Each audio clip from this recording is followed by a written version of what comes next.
Kevin Williamson of the Dispatch on Trump's first week in office and the future of the ATF. That and more on this episode of the Weekly Reload Podcast. No, the devil's got no hold on me. All right, welcome, ladies and gentlemen, to another episode of the Weekly Reload Podcast. I'm your host, Stephen Gutowski. I'm also a CNN contributor and the founder of thereload.com, where you can head over and sign up for our free newsletter today if you want to keep up to date with what's going on with guns in America from a sober, serious perspective focused on hard news reporting and analysis over hot air and opinion. This week, we are going to be talking about the first week of the Trump administration, the new administration. So some of the stuff that's happened, or maybe the lack of things that have happened, as well as what's going on with the ATF. And to do that, I have a guest back returning to the show, great writer that I enjoy reading quite a lot, who knows a great deal on this topic, Kevin Williamson from the Dispatch and the Competitive Enterprise Institute, CEI, is back with us. Welcome to the show, Kevin. Thanks for coming on. Always a pleasure to be here. Can you tell people just a little bit more about yourself before we get rolling here? Sure. Well, I was a newspaper editor for a long time, for most of the first part of my career. I grew up in West Texas. I worked in India and Texas and Philadelphia and rural Colorado for a while. Go Birds, by the way, just to interrupt for a moment. I was an editor and writer at National Review for about 15 years and theater critic for the New Criterion.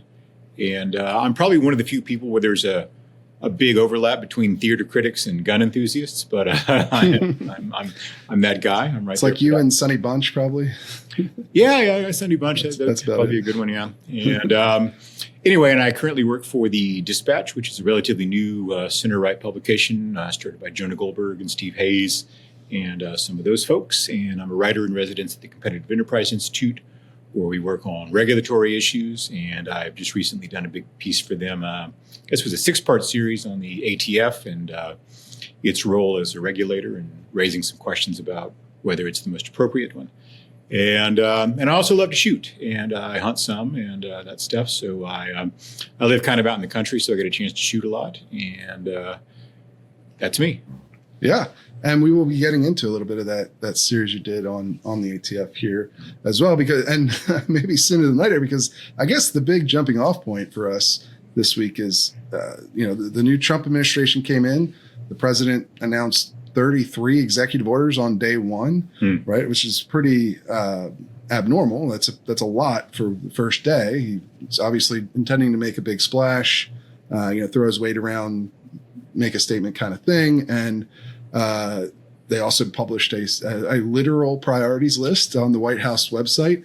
And the noticeable aspect of both of those things was that gun policy, gun rights did not make it into any of that. So what was your takeaway from this? That was the first day. There've been, we're on Friday here recording now. Mm-hmm. Obviously, usually you judge a president on the first 100 days rather than the first 5 days. But, he's trying to come out swinging. And I don't know, I mean, what do you make of how inaction on guns through this first week?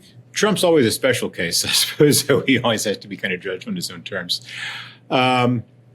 Trump, historically, in his last administration and as a candidate, is someone who is very, very energetic when it comes to rhetoric and creating drama and this kind of performative politics. He is a lot less active and dynamic when it comes to actually getting things done. And that's historically been just kind of his pattern. He likes to stir things up and have confrontations that play out in the media and conduct himself in this sort of histrionic way. And then you'll often see a lack of follow-up on that. Part of that has to do with the fact that in spite of his self-proclaimed role as a great negotiator, he actually has a really hard time working with Congress. And there's only so much a president can do on his own. So hence the flurry of executive orders and pardons and commutations and those things. So if you think about it, the main thing he did vis-a-vis gun rights on day one was restoring the gun rights of 1,600 people who were felons and probably shouldn't have had their gun rights restored. including people who committed violent crimes and attacked cops and things like that. Yeah, the January 6th Yes, rioters, people he said that he was not going to extend clemency toward. He had said he was going to do this on a case-by-case basis and look for people who were treated unfairly. J.D. Vance came out and said the same thing as recently as the Sunday before. And, of course, what he did was he took the lazy way out of it. He just made a categorical decision about all those people rather than actually doing the work of reviewing the cases and saying, all right, well, maybe this guy was a granddad who was there as a protester who got sort of swept up and carried into the Capitol by the crowd versus this guy who was obviously, a malefactor with ill intent beforehand. Yeah, so, beating the police over the head with a flagpole. That sort of the literal example. QAnon shaman with his bison horns. He took the time to do something for that guy on day one, but for ordinary people who care about their gun rights, not so much. And that's typically that's a pattern with him. There are things that he could and should be doing short of working with Congress. Now, any of the big things that are going to get done in terms of really reforming the ATF, reforming the way in which we go about regulating firearms, investigating gun crimes, dealing with violent crime involving firearms, is going to require not only congressional buy-in, but it's really going to require bipartisan buy-in, because no sort of big social policy that is a durable, lasting, meaningful reform ever happens without bipartisan consensus. It just doesn't. And Trump right now is, of course, unintentionally, I think, illustrating the limits of his way of doing things, because Biden did a whole bunch of executive orders and unilateral executive stuff, which can always be undone by the next guy, which is what Trump is doing right now. Or blocked by the courts. Biden had a lot of trouble with that on his gun orders. Biden would do things that were patently unconstitutional, knowing they were patently unconstitutional, of course, and just figuring he would either get away with it or that at least it would signal to people that he cared about them in some way, that he was on their side and it would be politically useful. I think it's a very, very bad way for a politician, particularly a president, to behave. Trump obviously has some of the same instincts and habits which should be resisted, I think. That being said, one of the things I worry about is that the gun rights movement is a little like the pro-life movement in the sense that it's become a bit of a cheap date for Republicans. So there was a time when the National Rifle Association, for example, was a genuinely bipartisan group, and they would work with people who were good on their issue, irrespective of whether they were Democrats or Republicans. Now, there aren't a lot of good Republicans on gun issues anymore. I mean, good Democrats, rather, on gun issues anymore. From the NRA's point of view. Not entirely their fault. But when you become an extension of the Republican Party, as the NRA really has in some ways, in this kind of, full service culture war, kind of a Fox News adjacent sort of organization that doesn't just concentrate on its issue. When you're that partisan and you're that reliable and that much of a cheap date, well, why would your issues ever go to the top of the list? It's not like you're going to withhold your support or your donations or your vote. It's not like anyone over there is going to be openly critical of the administration. At least I would be very surprised if they were.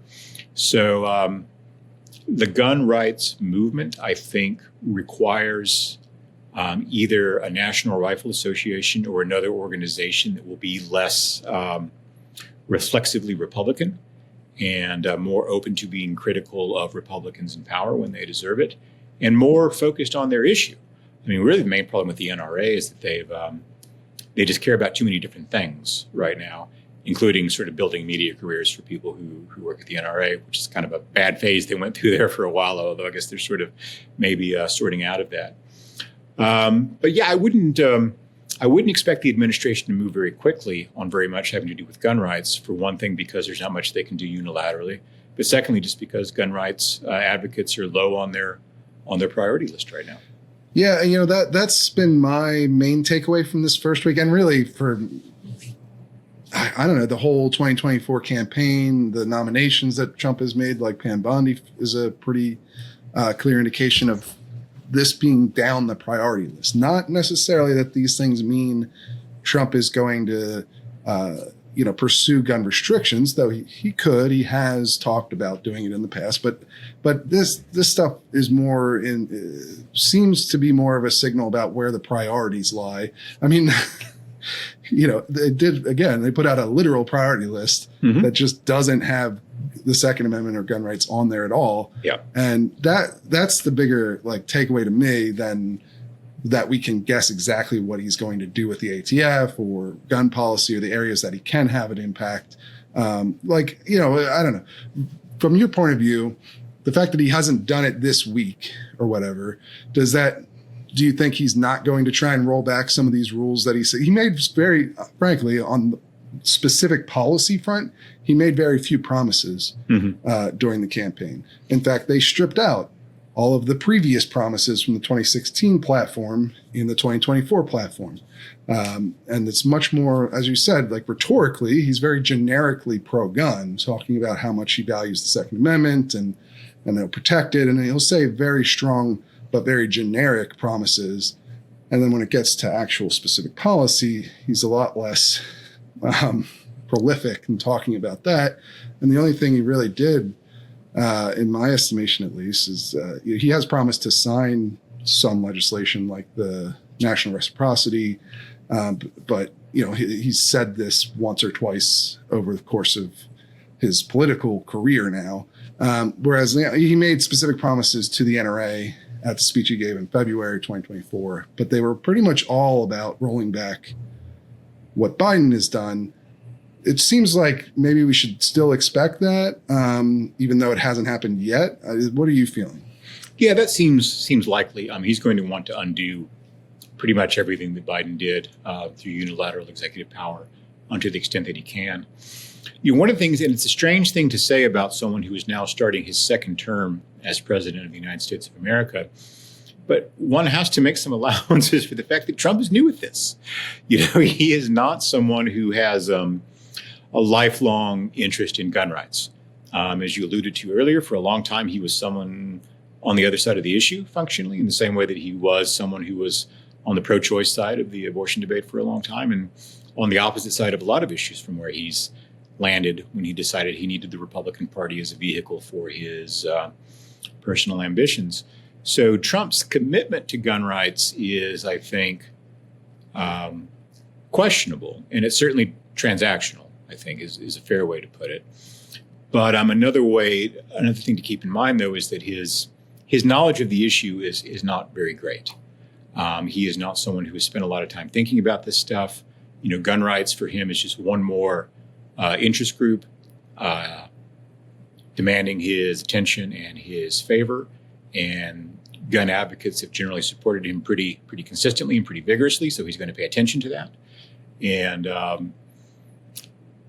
but it's not something that he cares about the way he's cared about, say, trade, an issue he's been talking about since the 1980s, or immigration, an issue he's been talking about for a long time. He doesn't have that kind of personal conviction about it the way he has on some other issues. So, and is that, because you talk about you think you view his commitment to gun rights from a transactional point of view. And then, as you mentioned, it seems like the gun rights movement has less to offer him than it used to, especially his first time around. The NRA spent upwards of $50 million in the 2016 election and was one of the only major outside groups to really forcefully back him with both rhetorically and with money, with spending and organizing and campaigning.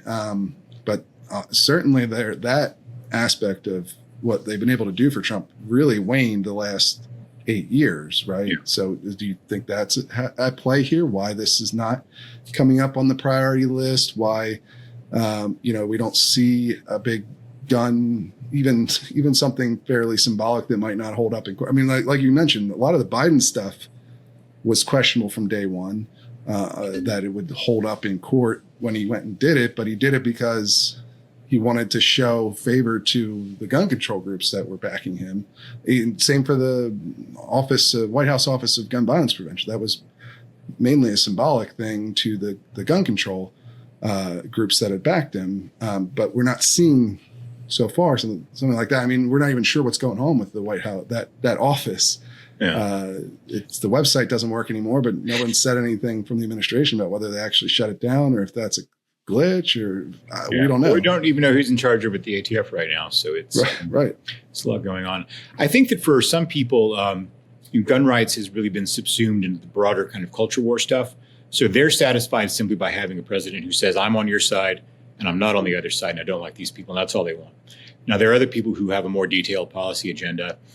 And there are two competing groups, right? Or at least two distinct groups. So there are people who are gun rights advocates who care very deeply about both legislation and regulation and how that affects your ability to exercise your Second Amendment rights.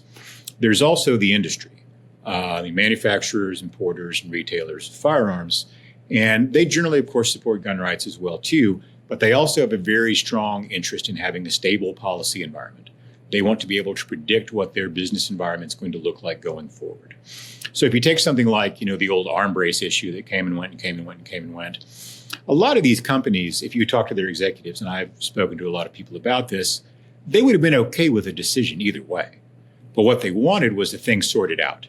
They wanted to have they wanted some knowledge on it. And this is particularly true of retailers, of course, and some of the smaller ones, who don't have lawyers on staff, who don't have compliance guys on staff. And they get stuff in and they say, can I sell this? Can I not sell this? Can I sell it 6 weeks from now? Or can I not sell it 6 weeks from now?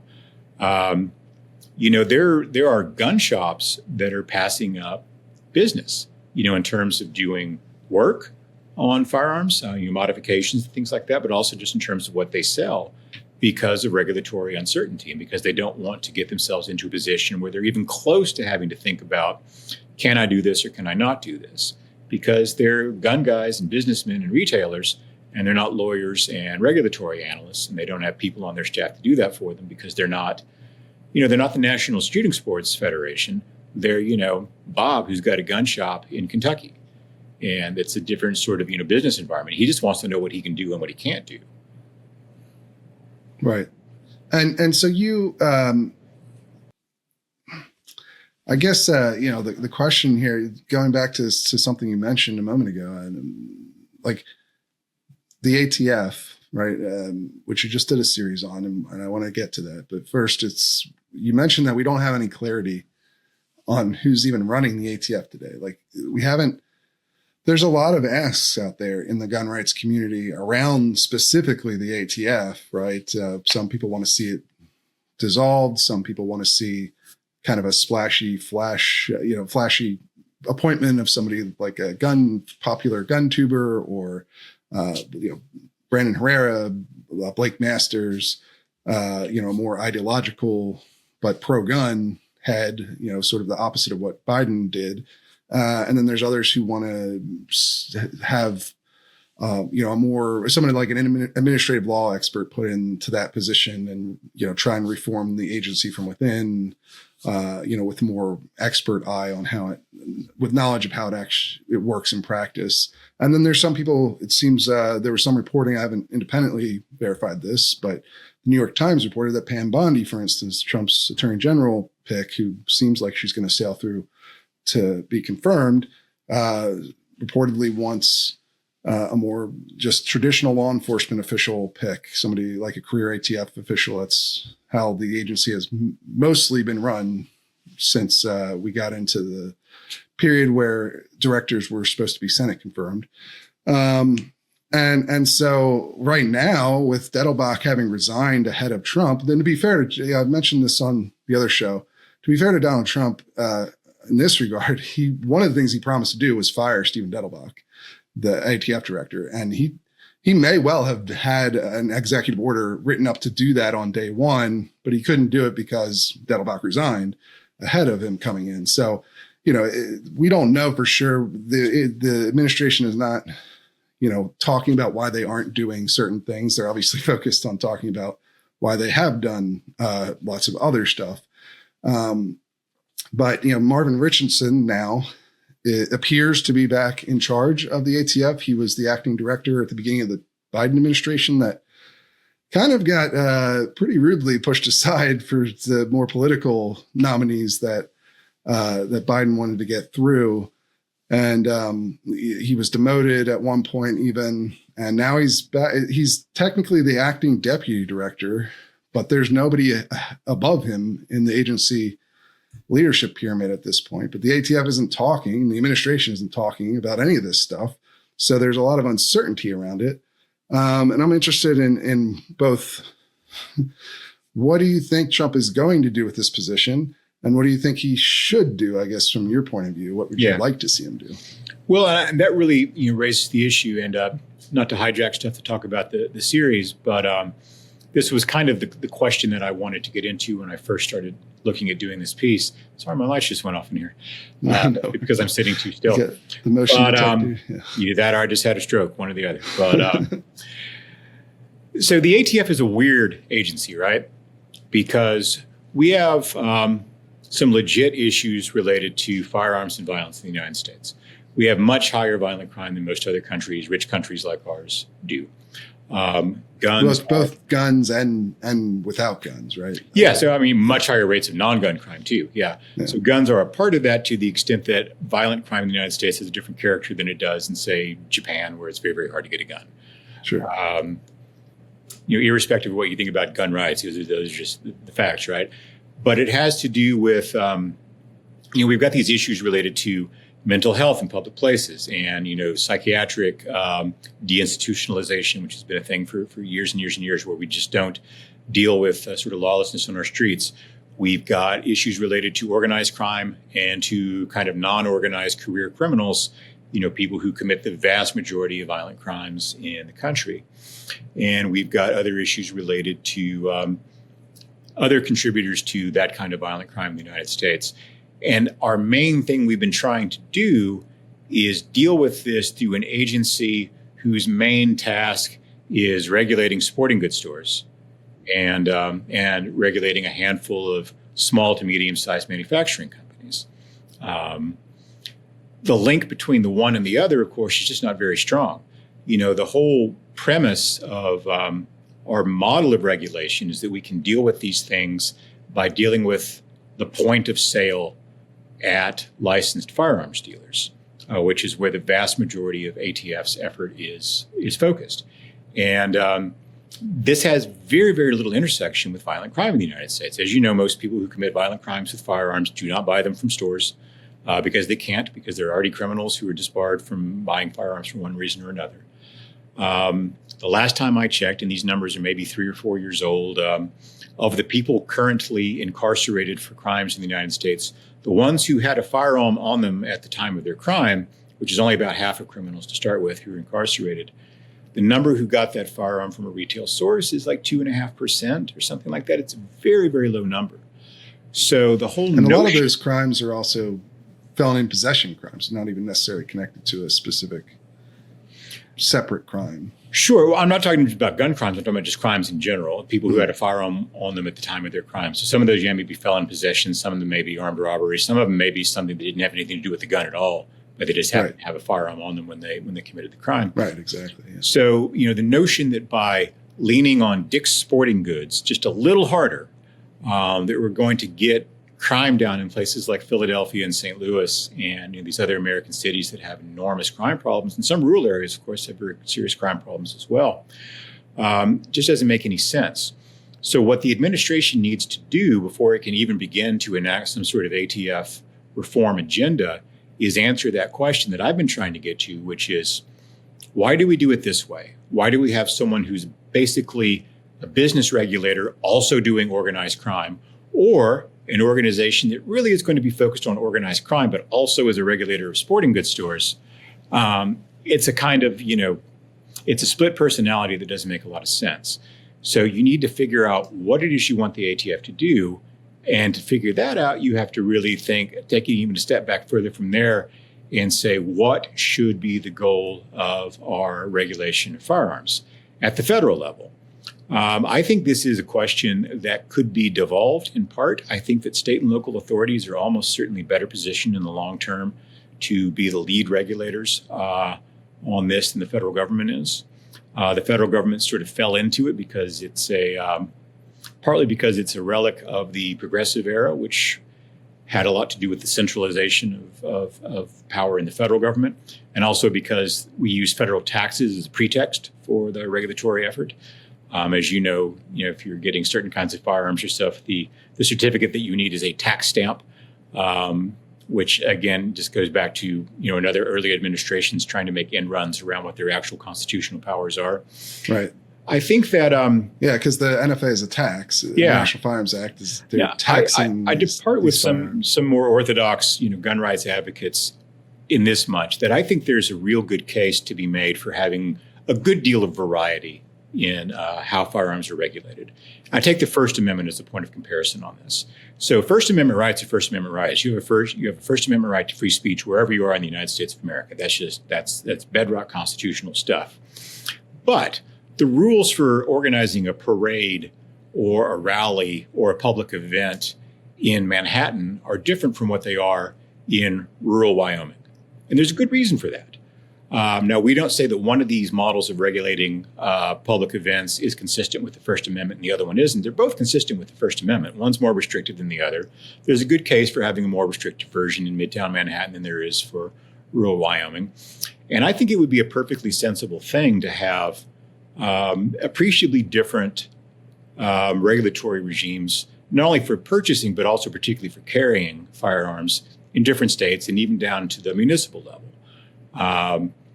I think there's a real good reason if you were going to say, in the state of Nevada, you generally can carry a gun wherever you want, but maybe not on the Las Vegas Strip, or maybe not between 8 p.m. and 8 a.m. on the Las Vegas Strip. There's that.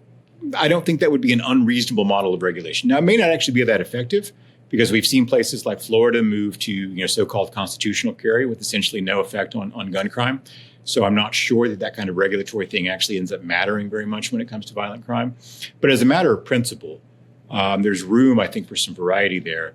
And I think we probably would be better off in the long term, both in terms of developing a stable policy environment that's closer to the people who are actually regulated by it, and one that's more likely to be responsive to actual local conditions when it comes to crime and lawlessness, by having these decisions devolved somewhat to the states and the municipalities, and having the federal government there essentially as a controller of exports and imports, and a few other maybe inherently federal items in the portfolio, like interstate commerce and interstate gun trafficking, things like that. Yeah, gun trafficking and that sort of thing.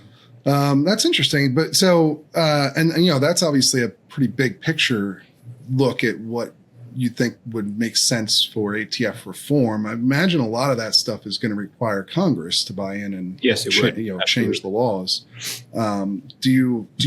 So I guess short of that, what would be ideal then in your mind for Trump to do with the ATF director position, or with things like federal rulemaking?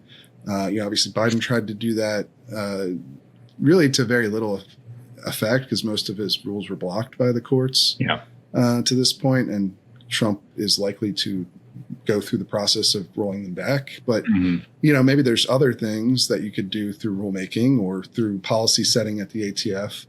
What are those kind of things that you would, if you were going to advise the president on what to do, whether it's Donald Trump or not, what do you think the ideal approach would be on that front from a executive branch point of view? I'm a gun rights guy, and theoretically and philosophically, I'm a pretty radical libertarian on a lot of issues. But temperamentally, I'm basically an Eisenhower Republican. And short of some very intelligent reform agenda, the best thing the ATF could do is nothing, right? And to have someone in there who said, we're not going to be doing any substantive rule changes. We're not going to be changing anything really about the way we do our administrative law work here. What we have right now is what we have. And what we're going to do is execute the laws that we've been entrusted to execute by Congress. And we're going to follow our mandate. We're not going to try to go beyond it. And we're just going to do what we are legally asked to do by Congress. And that has two virtues, I think. One is that, just sort of radical change driven by the executive branch tends to be disorderly and often not to produce the kinds of results that we want. But secondly, you really are ultimately just mucking about at the edges of the issue in a temporary, tenuous kind of way if you are not going to go to Congress and ask them to change the law. Now, if Trump has people that he wants to put together a team and go to Congress and say, look, we need to reform the way we regulate firearms at the federal level in the United States, including how the ATF is organized, or even whether there is an ATF, where this could be better done by some other agency. Because the ATF's moved around, of course, through the government too. It was in the Treasury Department at one point, and it's in Homeland Security. It's one of those kind of redheaded stepchildren of the federal bureaucracy that's been pushed around a bit. But that's it's a big, in-depth project that's going to require a lot of old-fashioned kind of laborious political work of the kind that the Trump administration the last time around did not show itself very much inclined to do. And I don't know that it is this time or either.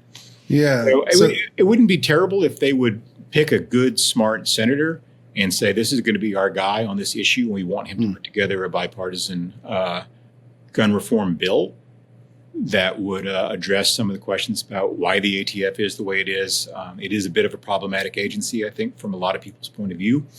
And there are progressives who feel this way, too. I mean, people on the right really are missing an opportunity here, where there are a lot of people on the left who think of the ATF as being, an abusive, heavy-handed agency, and also one that's generally ineffective.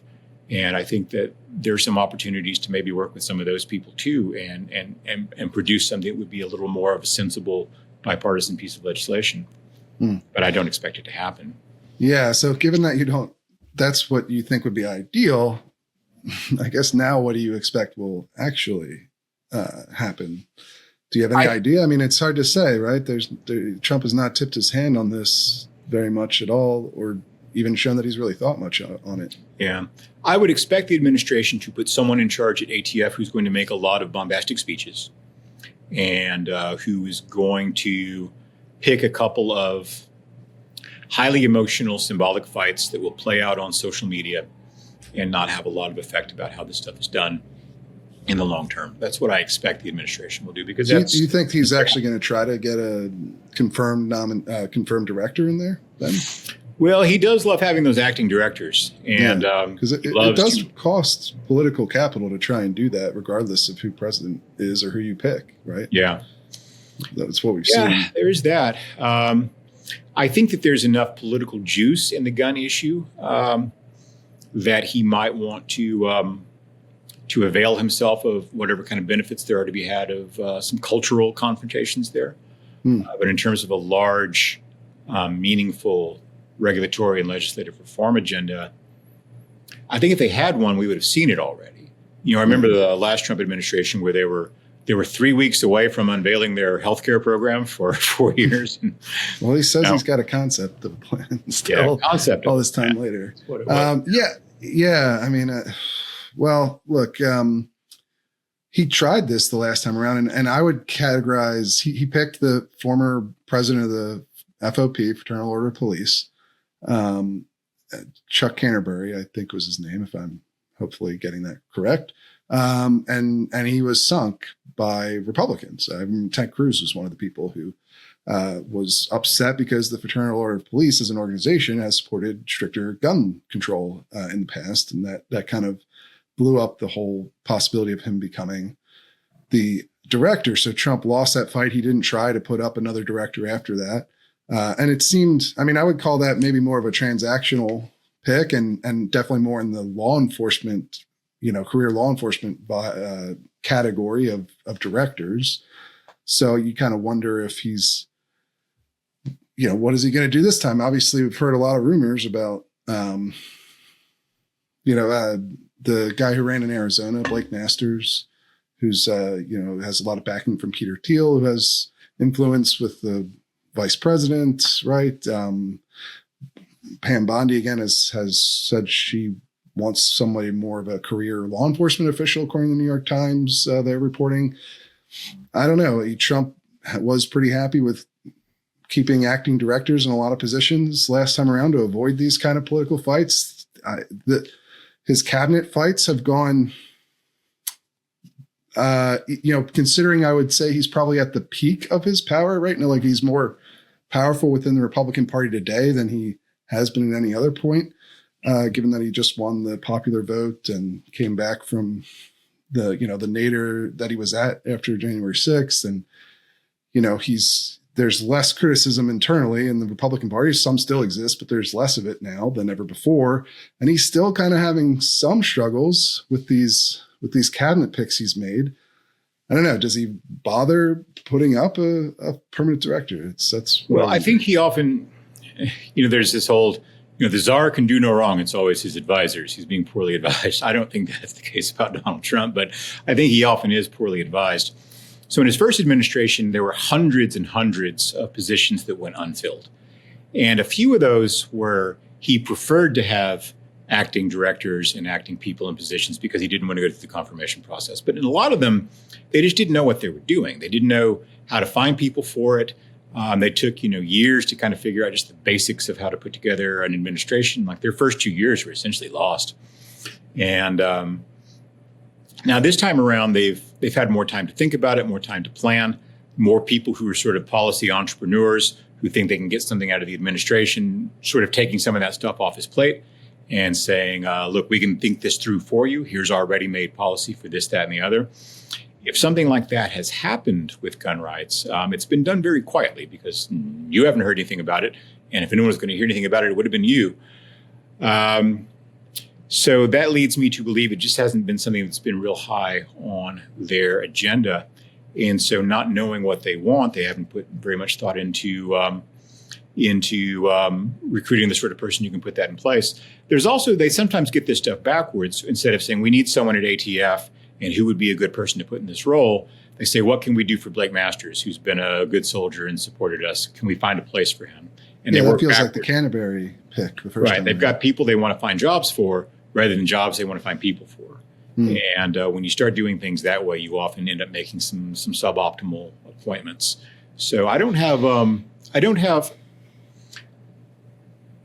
think that Trump will reverse himself and sort of stab the gun rights people in the back unless he's got something in it for him, and there's not likely to be anything in it for him unless there's some horrible high-profile crime that changes the public tenor on that for a few minutes. I think that's the key to watch is those moments, because last time around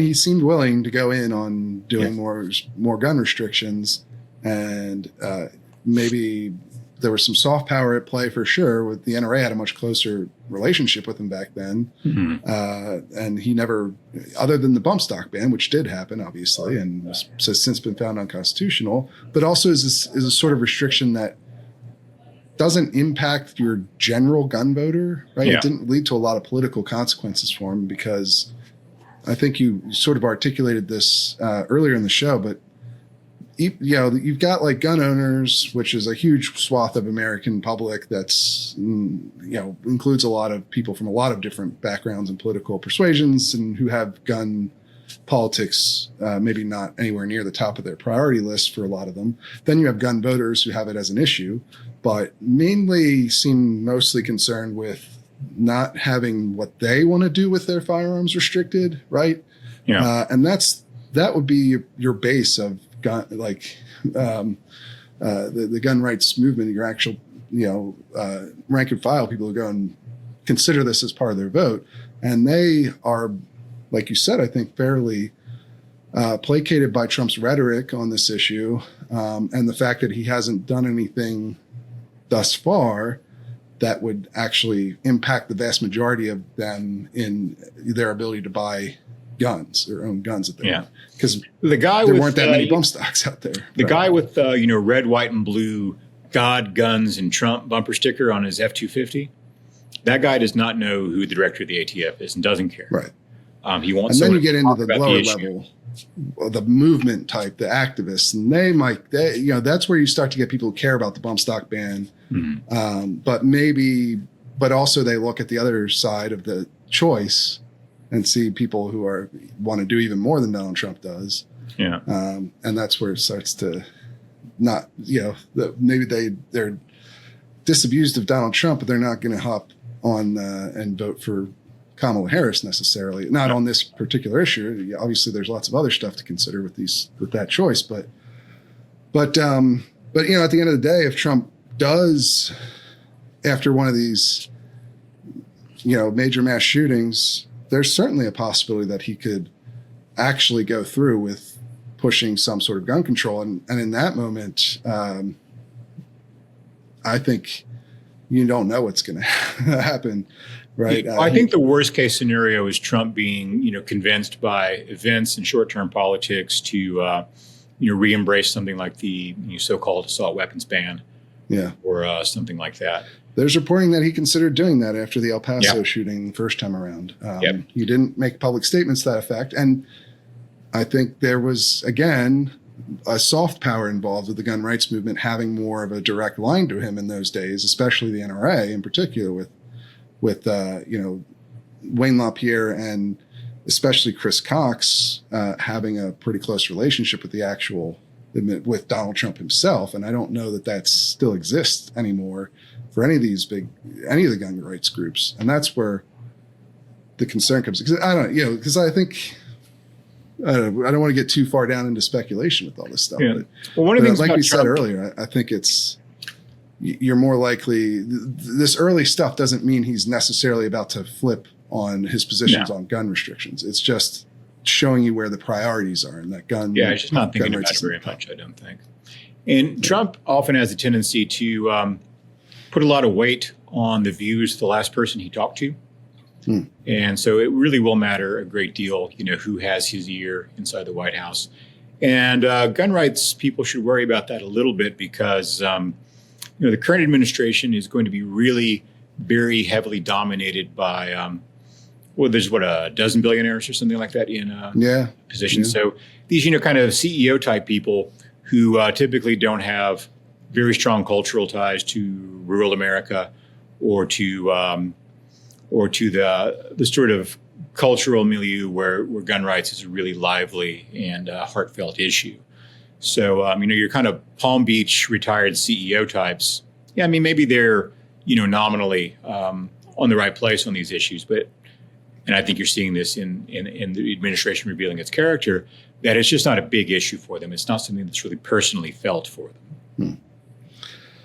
Yeah, well, look, we will have to see. Like I said, normally you would wait till the first 100 days to make a determination about what direction an administration is going and what their priorities are. But, Trump, I think, has intentionally, the administration has intentionally tried to speed that up and be like, we're doing all this stuff right away. We're flexing our muscles.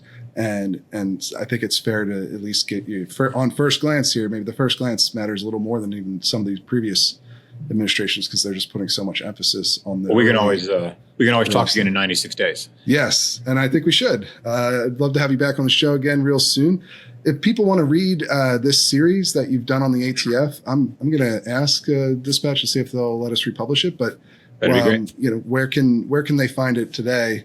So hopefully we'll have it in the reload soon. But The Dispatch, it's thedispatch.com is our website, and you can find it there.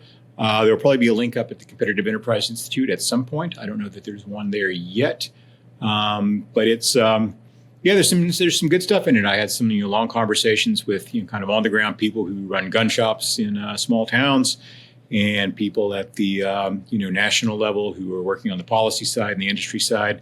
So there's a wide variety of kind of points of view, of perspectives in there, and it really does begin with the question though, why do we have an ATF? What does it do? Why is it organized the way it is? And might there be some better way to do this? And I've tried not to lean too heavily into the sort of, kind of orthodox, predictable gun rights stuff, although those largely are my views on that, but to, keep it open in terms of not only being an issue about a constitutional question, but also a regulatory challenge about program structure, about how we go about actually organizing this thing that we are going to do one way or the other. We're not going to just stop regulating firearms tomorrow. That's not going to happen and probably shouldn't happen. But there are lots of different ways to go about skinning this cat. And I think that the more people that are involved in the conversation in a kind of more nuanced, intellectually committed and less emotional level, I think the more likely we are to come up with a policy that's both useful and productive and acceptable to a broad range of people. Yeah, and I think it was a very good series on trying to take a broader look at the ATF, like you said, from its inception to how it's moved around to what exactly does it do mainly, and gives people a good perspective that isn't often discussed when we're writing news stories about the ATF and ins and outs of everyday operation or the rulemaking stuff or what. Like this is I think gives people a really good bird's eye view of the agency as a whole and raises, like you said, some core questions about why it operates the way it does, whether there's better alternatives for some of the ways that the ATF works. And I think it's just a good read over us. You've broken it up into a couple of chunks at the dispatch to make it pretty easily digestible. But if people read through the whole series, I think they'll have a really good understanding of the agency and some of the core questions around it. So I appreciate you joining us, and I encourage people to read that. Hopefully we'll have it at the reload if we're able to do that. But if not, go and check out the dispatch for it. And actually, I'm going to roll us into a member segment here at the reload, and then an ad for the dispatch because we got an ad swap going on. So very good. Yes, appreciate you being on, and we'll have to have you on real soon. Thanks so much. We'll talk soon. All right, I'm here with Reload member JD, who's joining us for a little member segment. I haven't done one of these in a little while, and it's always one of my favorite segments. Welcome to the show, JD. Thanks for joining us. Well, yeah, glad to be on the show. Looking forward to talking with you. Yeah, and these are always, a little of a lighter segment where we try to get to know the membership a bit better. I think we have a pretty wide variety of people who are making the reload possible. It's a subscriber, member supported publication. So it quite literally would not work at all without the support from you and the other members. And so I think it's good to check in and see, like talk to some of you guys and get an idea of what our little community looks like. Cause I think it's an interesting one with people from a lot of different backgrounds and viewpoints and all that. So speaking of which, you want to just explain a little bit about your own background, where you come from, if you own guns, and if so, how you got into it, or that kind of thing? Yeah. So I used to live in Silicon Valley. I live in Texas now. I've been shooting guns for 6 or 7 years. And now I own a lot of guns. I own suppressors. I own all semi-auto tactical weapons, Glocks, AR-15s, AR-10s, those kinds of weapons. And nice. I take a lot of courses. I take courses every year that are mostly pistol focused actually, but I've taken a few rifle courses. I recently took a CQB course in Germany. Oh, really? Yeah. I was taught all with airsoft, and we were admonished that you cannot put any lights or lasers on the airsoft guns. It is completely illegal in Germany. Really? So, yes. So that some of the other students in the course were a couple of different units from Austria. One was actually an elite unit, an elite law enforcement unit. And, they can't put the lights or lasers on the airsoft guns either. And it's very, very interesting over there, and very interesting talking with German gun owners. I bet. Yeah. There is a gun community there, and there are people with Glocks and AR-15s, and they do tactical courses over there. It's, one way it's very different is the way one guy explained it to me is he's like, well, if you're a gun owner in Germany, you're a responsible person. And so they're going to teach you whatever. They kind of don't care because the vetting process is extremely annoying. Yeah, intense. And, a lot of very onerous, certainly, especially compared to the United States. Well, yeah, but it's just a very kind of tedious process. And, but yeah, so I started shooting guns. I started shooting pistol, basically to take courses because I was looking for something to do outside. I was used to just play video games all the time, and I got into airsoft. It's like kind of like video games, kind of like Battlefield, but you're going outside. But it didn't really seem very tactical or like intelligent. So I'm like, okay, I want to do something better. So I looked into courses, and, in America, most of the good courses are taught by people using real guns. Right. You kind of got to join the real gun community. to take tactical courses. And so that's how I got into it. And then that's interesting. Yeah. So it flowed from interest in video games. Were you playing like first person shooter type video games? Is that or like tactical based games? What was your game of choice? Yeah, it was Call of Battlefield, I think it was called. No, it was Call of Duty Battlefield 1942 or whatever. Yeah. So I used to play those kind of games. Halo, I loved Halo. Played a bunch of the Halos. Yeah, I think that's a super common way that people move from, in the United States, certainly from an interest in firearms stemming from the media consumed, especially video games, to real life. Even though like real life shooting is not much like a video game, it is not in the vast majority of ways, but it is something that sparks an interest in a lot of people. The same for me, right? And in fact, the kind of guns you own is similar to myself. I own a lot of semi-automatic firearms, mostly stuff for self-defense or home defense. Much more of the sort of gun culture 2.0, I think, type interest, where you're more interested in like the tactical shooting, the self-defense shooting, the sports shooting, and in the sense of like 3-gun or something like that. It's similar to what you grew up playing video games doing. And instead of your more traditional like hunting heritage, where you're owning bolt action rifles and shotguns for hunting purposes. And like 22s. Right. 22 is like, I do not own a single 22.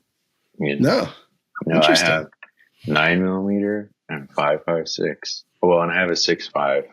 That has been a long project getting that ready, but of course, I have a bunch of different like torque drivers and like metric hex bits. So you like to work on your hex guns bits too? Well, it's just like how you even get it set up. I guess I could take it to the gunsmith, but they sometimes mess stuff up. Like I got a Glock back once where the back sight was like moving around. And so I'm like, got to get a hammer and a bunch of other stuff and try to fix it. So, that's another super common thing, right? And same for me. That appeals to me about firearms on the hobby side of things. Like I like working on stuff. I like building computers. I like working on my car, and I like building my guns, working on my guns. Sounds like that's another part of it for you as well. Oh yeah. I like that guns are probably the simplest pure machine that people regularly rely on. Like an automobile now doesn't work without the computers, but a gun, like there's no computers in there. I haven't found them yet anyway. And, it just is like a very straightforward mechanical device. And it's a very clever one, it's really cool. But yeah, it's kind of a cool thing that here's like, and people really rely on this thing. Modern people, it's like they could have another choice. It's not like the Defense Department doesn't have enough money to make a computer gun. It's just a bad idea, actually, which is really interesting, So. Yeah, right? Certainly. And so that sort of mechanical aspect to it is, I think that's an under-discussed part of gun culture in the United States, outside of the gun community where people obviously talk about this, when you're looking at it from a news standpoint or from either even entertainment media standpoint, it doesn't really come up very much how much interest people who own firearms have in the mechanical side of the equation here, because it's a really big motivator for a lot of people, I think. Yeah. No, it's a very fun thing. Kind of takes me back to the video games where you're like, drag and drop the scope or whatever. Customization. Yeah. Right. Yeah. It's similar why people own well, Jeep Wrangler. I own Jeep Wrangler. Yeah. It's similar with like the Glock or a SIG, where you can swap out. There's so many things you can do to customize your firearm the way you exactly want it, and you can do it yourself. You don't have to, like you said. There's gunsmiths, or you can buy factory made custom models, stuff like that, which people do. Not everybody is into the tinkering side of things, but it is it's a big driver of what interests a lot of folks in owning, collecting firearms. Yeah, absolutely. And so from there, from the, how you got into this, if video games, you were interested in the tactical side, but doing it, getting outside and doing the same stuff, that kind of thing. And then it went from airsoft to real firearms, and you like the mechanical aspect of it. What got you into, gun news? What made you start following gun politics, gun news, that sort of thing? Well, living in California, I was kind of like, well, I like shooting guns, but it's wrong, right? And I started to learn about the armed citizenry and like what kind of policies do we really need and do we really not? San Francisco is a city where they like tried to ban firearms, right? They couldn't, so they banned like toy guns or something. That's how much people don't like guns, okay? So they banned toy guns. And then Arnold Schwarzenegger had to come in and like, do some state supremacy law or something. So they couldn't ban toy guns. So actually like airsofts were like more illegal in San Francisco than handguns. Couldn't regulate handguns, Right. Because toy guns are not as protected, I guess.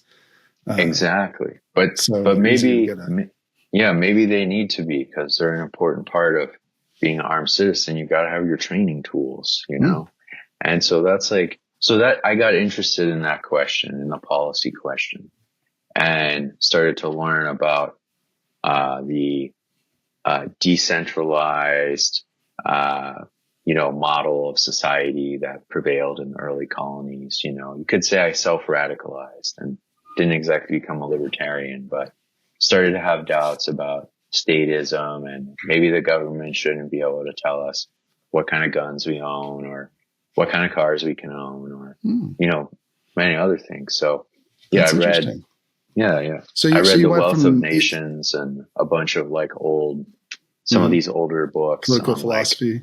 On political philosophy. Yeah, that's interesting. So really and that stemmed from the attempt to restrict like even airsoft guns and stuff, because you had gotten into airsoft and then where you lived tried to ban them. And it was before I got into it. It was before I learned about all this later, because I just sort of had this sense that like, well, guns are bad. And if I talk with other people in, software engineering, they will think I'm crazy. But are guns really bad? What is the real issue here?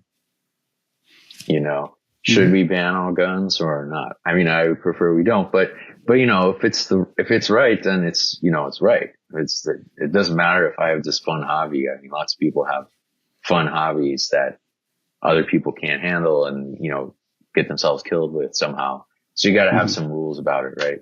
Like, why can't you just drive Formula One cars on the freeway? Sure. Yeah. Well, people would get hurt, Right. And so I'm like, okay, I'm open to the idea that maybe we need some policy here, but gradually I was like, became more skeptical, Okay. Interesting. Yeah. So you went from video games to like airsoft to real firearms and training. And then you started to look into some more seriously, I guess, into the political philosophy side of gun rights ideas. That's fascinating. And you eventually ended up in Texas. Was that part of it, or is it something else? Did you just move there for work, or? Well, I was thinking, a lot of people in the Bay Area were thinking maybe it's time to leave the Bay Area, over the past few years. And I was one of those people, and taking courses had brought me to other states in the Union. And then I would come back to San Francisco and be like, yeah, we're kind of nuts here in San Francisco. So you got out and you, and you can, I guess, continue down that path of questioning sort of the cultural ideas and political ideas that prevailed in the Bay Area, and that made it easier to leave, I guess. Well, there was that, and then the pandemic came along, and I had been to Texas a few times, and the movers were like, "Buddy, if you want to move, you better move now. Could be martial law. Then you won't be able to leave." So I'm like, okay, I just like hit the button and moved. Yeah, the catalyst to just force you to make a decision. Yeah. All right. Well, that's fascinating. And then how did you come into contact with the Reload and start reading our stuff and decide to become a member? That's a really good question. The truth is, I don't know at this point. A lot of my YouTube recommendations and things of that nature are all gun related now. And I subscribe to various other newsletters, periodicals, right? I actually joined one of the first groups I joined besides the NRA was the Virginia Citizens Defense League. They may have mentioned you. I just had traveled to Virginia a few times. And did you go to Lobby Day? I've never been to Lobby Day, but I just had been in the state, gone to the NRA range, joined VCDL, and I'm still a member of that. And I'm a member of several other states I don't even live in, but I just well, those state groups do a lot of the on the ground work for sure. Yeah. When I've joined Australian groups and various other groups, because now I'm kind of want to see the whole thing and see how the gun rights are being restricted and what are people doing about it. Because I think become a very big part of your life, the gun rights advocacy and things like that. Yeah. So the Reload is a lot of policy news, a lot of current events. So I really wanted to follow that periodical. Yeah. Great. So, well, hey, you helped make it happen, right? Quite literally. So we appreciate it. And look, I appreciate taking a little bit of time to talk with us, to give a little insight into who some of the Reload members are and where they come from, some of the different ways they got interested in this stuff. I think it's fascinating. Personally, I think people watching like to hear this too. It's good to get a break from your full-time analysts and commentators and politicians. It's just what we mostly have on the show, right? And hear from some, the folks, the regular people who actually this stuff all affects directly. I mean, it affects us too, but you know what I mean? I think it's a nice change of pace and good to get an understanding of what our community is like. Yeah, cool. Yeah, I really appreciated talking with you, Stephen. Yeah, absolutely. Well, thank you so much for joining. If those listening want to help fund the Reload and become a member, you can head over to our website right now, thereload.com, and check out a membership or sign up for the free newsletter and get a taste of what the kind of reporting we do before you make the commitment to support our independent journalism here. And speaking of which, I have a little ad. It's not a paid ad. It's an ad swap, but it helps us reach a larger audience. And that's with the Dispatch. I'm going to hand it off to myself to tell you guys a little bit about that.